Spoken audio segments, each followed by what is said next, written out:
کریں۔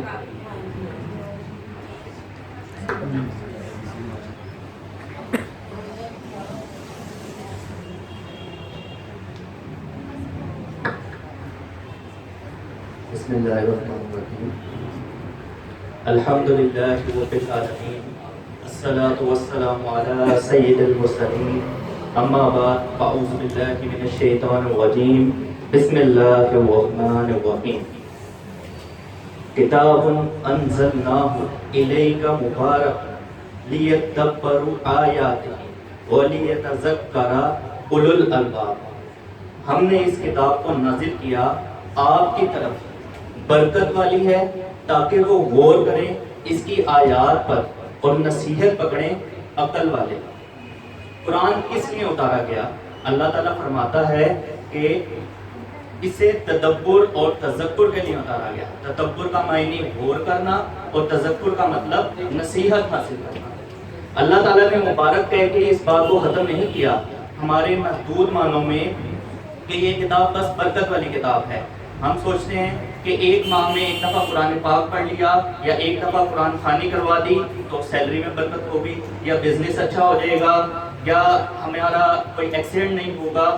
نہیں، اللہ تعالیٰ کو معلوم تھا ہم میں سے بہت سارے ایسے لوگ اسی پر رک جائیں گے، تو اللہ تعالیٰ نے فرمایا بے شک یہ برکت والی کتاب ہے۔ اللہ تعالیٰ نے فرمایا بے شک یہ برکت والی کتاب ہے، پر نازل کس لیے کیا گیا ہے؟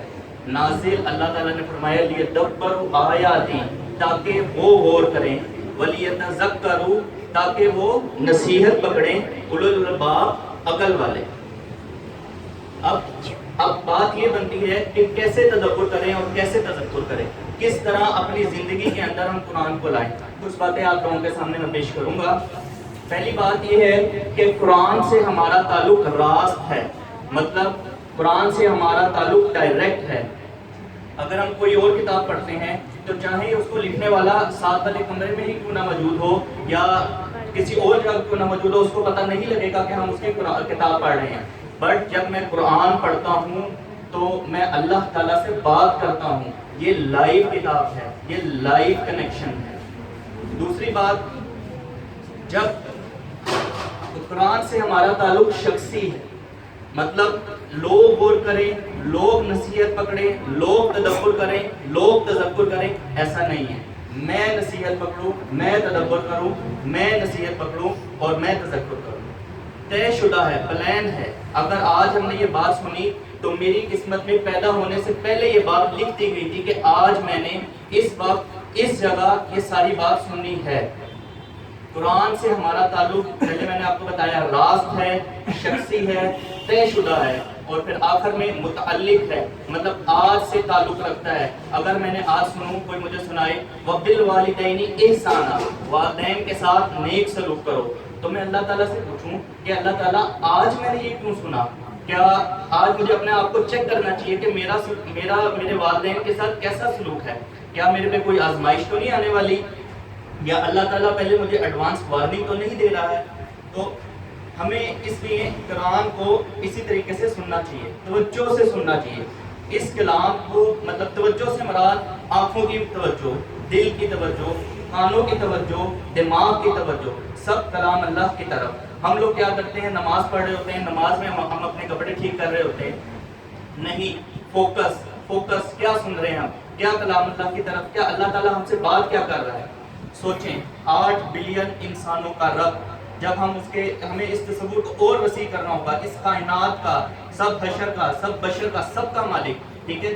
مثال لیں، اگر ہم کسی کے پاس جاتے ہیں اور اس سے اپنا تعارف کرواتے ہیں اور وہ آپ کی طرف دھیان نہ دے تو کیسا محسوس ہوتا ہے؟ انسلٹ محسوس ہوتی ہے سب کو۔ بٹ دیکھیں، جب ہم نماز میں پڑھتے ہیں ایاک نعبد و ایاک نستعین، ہم تیری ہی عبادت کرتے ہیں، تجھی سے مدد مانگتے ہیں، اور ہمارا دھیان کبھی کہیں اور ہے، کبھی ہم سنتے ہیں، کبھی ہم نہیں سنتے ہیں، کتنی بڑی بے ادبی کی بات ہے، بہت بڑی بے ادبی کی بات ہے۔ اب آپ کو بات بتاؤں کہ بعض لوگ کہیں گے کاش ایسا ہوتا، کاش میں نے بچپن میں پڑھا ہوتا، کاش میرے والدین مجھے مدرسے میں ڈال دیتے، کاش ایسا ہوتا، کاش ویسا ہوتا۔ تو میں ان سے کہوں گا کہ آج سے کیا پلان ہے؟ آج ابھی بھی تو آپ زندہ ہیں، ماشاءاللہ سے سانس لے رہے ہیں، تو آج آپ نے کیا پلان کیا ہے؟ آج سے آپ کا کیا پلان ہے؟ لاسٹ بات تبلیغ کے بارے میں کہ حضور صلی اللہ علیہ وسلم نے فرمایا بلغوا انی ولو آیاتی، کو چاہ دو مجھ سے اگرچہ ایک آیت، ٹھیک ہے، تو جو سنے اس کو آگے بلائیں۔ حضرت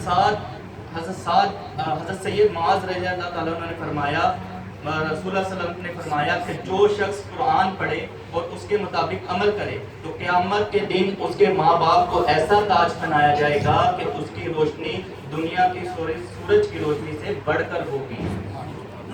تو گویا جیسے آپ کے گھر میں اتر آیا ہو سورج، پھر آپ سمجھ سکتے ہیں کہ جس کے ماں باپ کا یہ مرتبہ ہوگا تو اس شخص کا کیا درجہ ہوگا جس نے قرآن پاک حفظ کیا۔ اور ایک اور بات واضح کرتا چلوں کہ حافظ بھی ہر کوئی نہیں بنتا، جسے اللہ تعالیٰ چن لیتا ہے اس کو حافظ بنا دیتا ہے، اس کے سینے میں اپنا قرآن اتار دیتا ہے۔ اللہ تعالیٰ کی توفیق سے ان بچوں نے قرآن پاک حفظ کیا، اللہ تعالیٰ ان کو استقامت دیں، یہ دین کو سمجھیں اور اپنے تک نہ رکھیں، آگے بھی پھیلائیں، آگے بھی پہنچائیں۔ محبت رسول ہمارے جسم میں خون کی طرح ہے، جب تک آپ جیسے والدین جو کہ دین کا درد رکھتے ہیں اپنے بچوں کو دینی تعلیم دلاتے رہیں گے تو انشاءاللہ اللہ کا دین پھیلتا رہے گا۔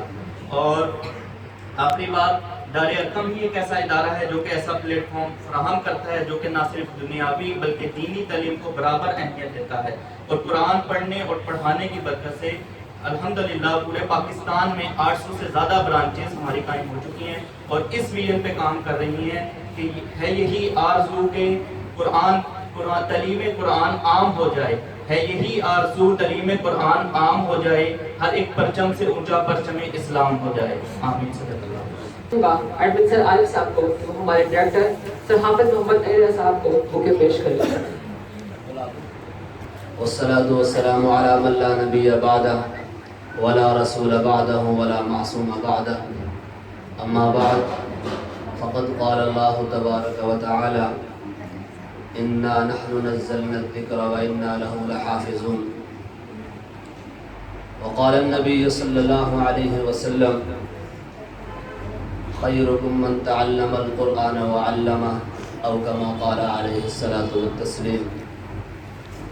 صدق الله العظيم وبلغنا رسوله النبي الأمي الكريم، ونحن على ذلك لمن الشاهدين والشاكرين، والحمد لله رب العالمين۔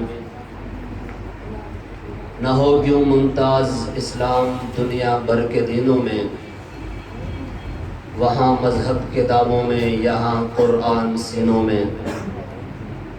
اے قرآن تو رہا پر تیرے چاہنے والے نہ رہے، جن کے لیے تو چاند تھا وہ ستارے نہ رہے۔